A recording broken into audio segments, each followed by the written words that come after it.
আমি বাংলাদেশ জাতীয়তাবাদী দল বিএনপির পক্ষ থেকে ফর্ম জমা দিতে এসেছি।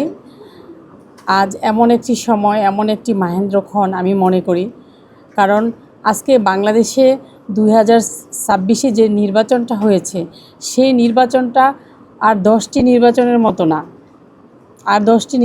মতো না, কারণ এই নির্বাচনের জন্য আমার অনেক ভাইকে খুন হতে হয়েছে, অনেক ভাইকে গুম হতে হয়েছে, অনেক ভাইকে আমাদের চোখের সামনে থেকে নিষ্পেষিত হতে দেখেছি।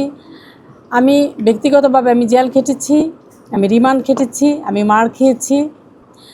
সুতরাং যে এই নির্বাচন বাংলাদেশের মানুষের ভোটাধিকার এবং গণতন্ত্র পুনরুদ্ধারের জন্য কিন্তু আমি রাজপথে ছিলাম, এবং সেটির সবচেয়ে বড় সাক্ষী কিন্তু এদেশের মানুষ এবং আপনারাই ছিলেন আমাদের সাথে।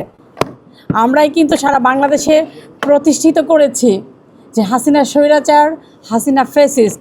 আমরা বলেছি no more Hasina, step down Hasina.